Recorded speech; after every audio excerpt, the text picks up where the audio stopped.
According to a recent Pew Research Center poll, more than 1/4 of Muslims in America think Muslim immigrants should not follow the American way of life, but should try instead to remain distinct. But try telling that to their children. Here's Greg Jarrett reporting from Texas. Both of the girls were gorgeous girls. So modest and so sweet and laughing, always smiling and laughing. Harvey 911, what is your emergency?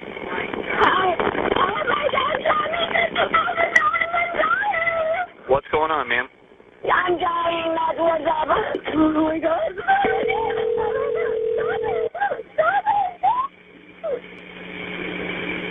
The short lives and violent deaths of teenage sisters Amina and Sarah Saeed, like so many tragic tales, begins with an improbable love story, their parents' story 2 decades ago. At the time, their mother, Tissy Owens, lived with her family just outside Dallas, in this apartment complex across from this convenience store that has since shut down. She was only 15 years old, but Tissy took a liking to a man almost twice her age, an Egyptian immigrant, Yasser Saeed, who worked at the store. She became engaged to Yasser very quickly? Yes. How quickly? Within 2 weeks. Connie Maggio is one of Tissy's 2 sisters. Did you think it was strange that he was so much older and Muslim? I thought it was okay. I mean, my mom and dad brought us up, not to be, racist or look at somebody because how they talk. So I didn't find it strange at all, except for her getting married. I mean, she got married so young.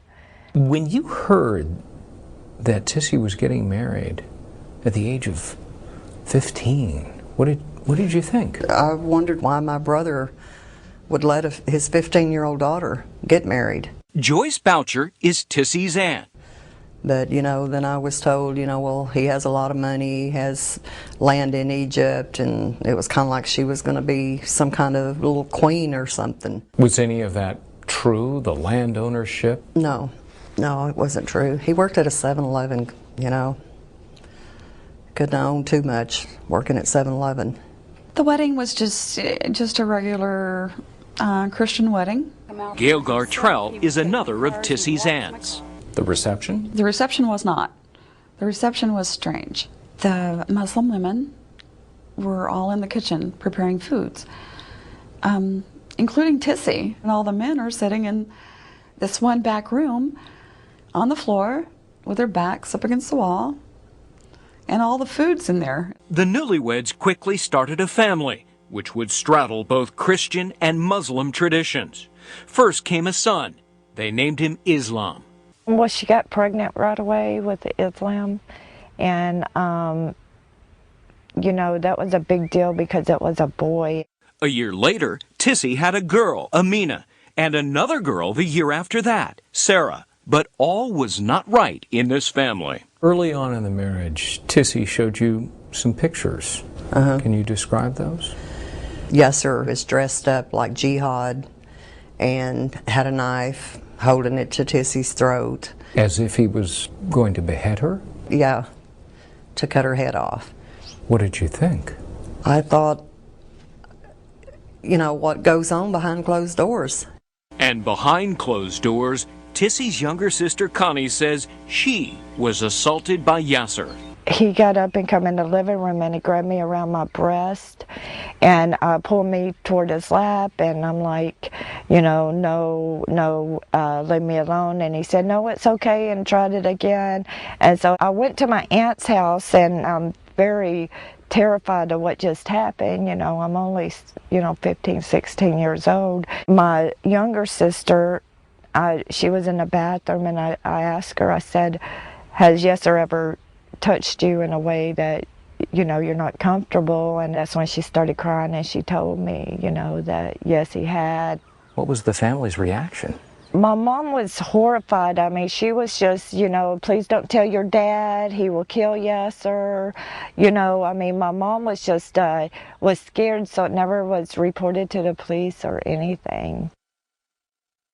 The tales of abuse would get even more serious. When Amina and Sarah were 8 and 7 years old, Tissy, in court papers, accused Yasser of raping them.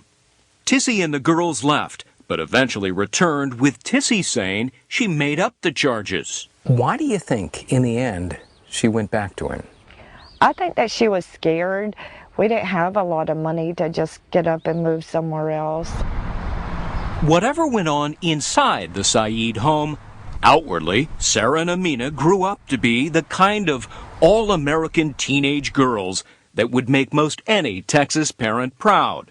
Good athletes, excellent students, and popular.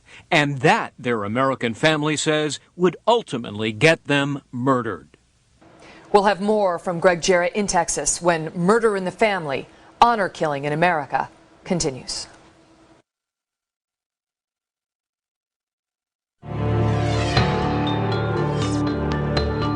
Back now to the stories of teenagers Amina and Sarah Saeed.